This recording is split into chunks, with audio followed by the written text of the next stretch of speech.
family. I just wanted to make this for you because I meant to get it out Monday. Here it is Wednesday, late night, and I have a really busy Thursday. So I want to talk about these solar flares and how they're really triggering us into greatness. Although when we go through these activations, they bring up so much within us and cause an immense amount of discomfort.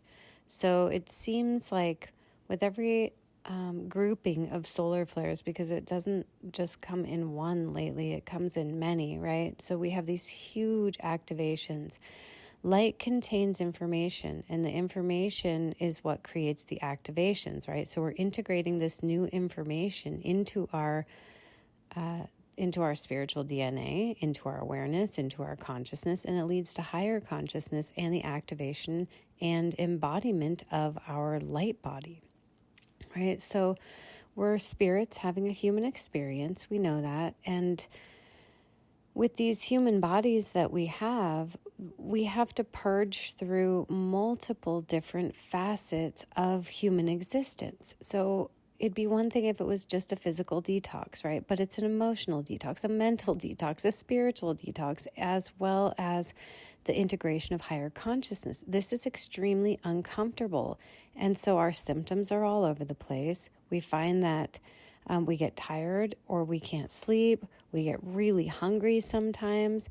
And some people are starting to be able to bilocate, right? So I'm a dream walker, which is kind of having one foot in the spirit realm all the time, and also being able to move through time and space in ways that others cannot. And this is what a lot of the collective who are in the ascension process, so especially starseeds, indigos, and a lot of the people who work with light are starting to experience. They're noticing that time is getting weird, space is getting weird, getting disoriented, dizzy, feeling like you're in the elevator. That's one of the things that I mentioned in the general video that is a symptom of accessing higher consciousness and light body embodiment. Now, as we shift into this higher consciousness, though, we will start to be able to see through the layers of people around us. Now, this can create an immense amount of discomfort when you're aware of stuff that other people are not aware that you're aware of. So this means picking up on other people's thoughts. That can be in itself extremely uncomfortable, especially if they're negative thoughts about you or them or about them. And I remember 10 years ago now, that I was in a training and I kept picking up on the negative thoughts in a person's field, and it made me so uncomfortable because I didn't understand what was happening back then. And I kept thinking to myself, like, why am I having all of these negative thoughts?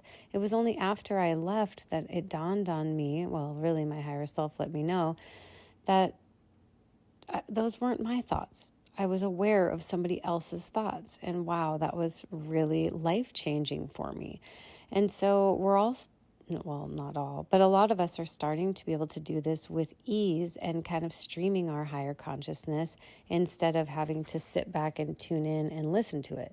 Now, with the very large entities that I've been witnessing in areas of trauma, the humans are largely responsible, not consciously and certainly not intentionally, but responsible nonetheless for creating these large entities that trigger more pain.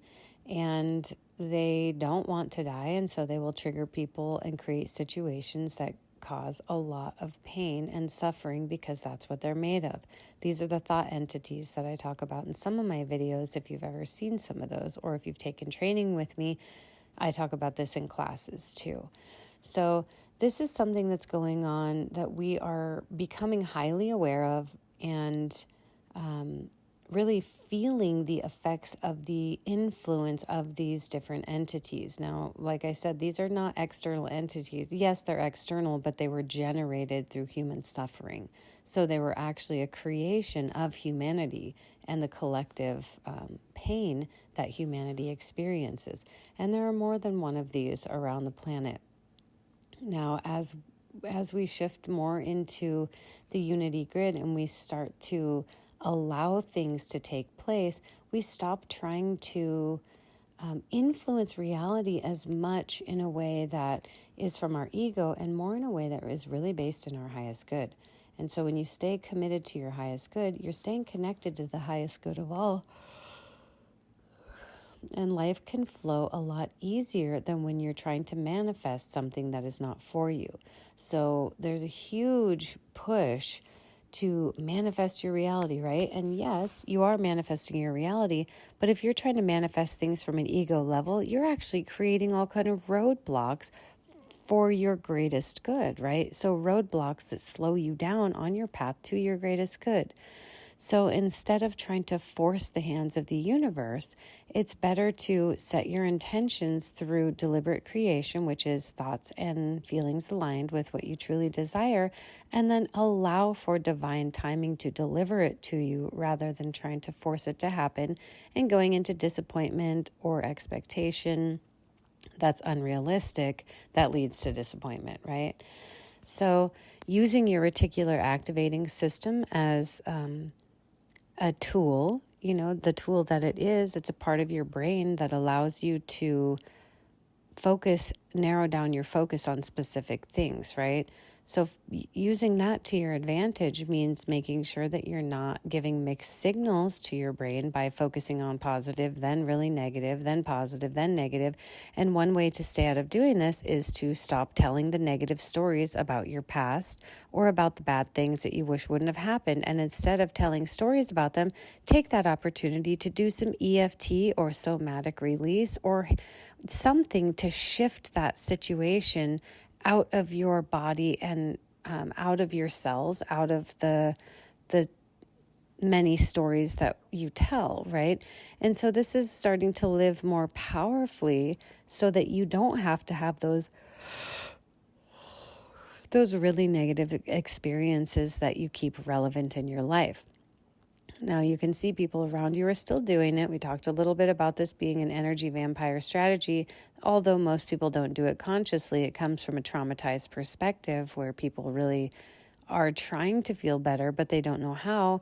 And so validating their pain and validating their past seems to be relieving in the moment, but what they don't realize is it's actually because they're absorbing the life force and focus and attention of the people around them, although it contributes to the perpetuation of it. So it's actually detrimental to everybody rather than beneficial. It's kind of like drinking alcohol to numb your feelings. They come back, right? So when people do that to you, dump a bunch of trauma on you, they feel better temporarily, but they bring it back because they didn't actually heal it. They just kind of shared it instead. So back to the solar flares. As these continue, life can feel really great and then really challenging, and you can have a lot of physical symptoms from them because any type of detox, whether it be body, mind, or spirit, is connected to the body. The body will feel it. And so even if there's, you say you're having an integration of new spiritual concepts and they allow you to hold a higher level of consciousness, your body is going to have to detox everything that was connected to that lower level of consciousness, right? And sometimes that's like parasites or pathogens or bad bacteria in the gut. And then with the architecture of the light body, we have so much of the false grid that's being disassembled and removed from our light bodies, from our physical bodies, from our etheric bodies. And that takes a huge impact and can make you feel really tired and all over the place. And so anyways, I'm really tired now. I just wanted to make you a short video and let you know I'm thinking about you. I hope that you have a wonderful day. Thanks for being here. Bye-bye.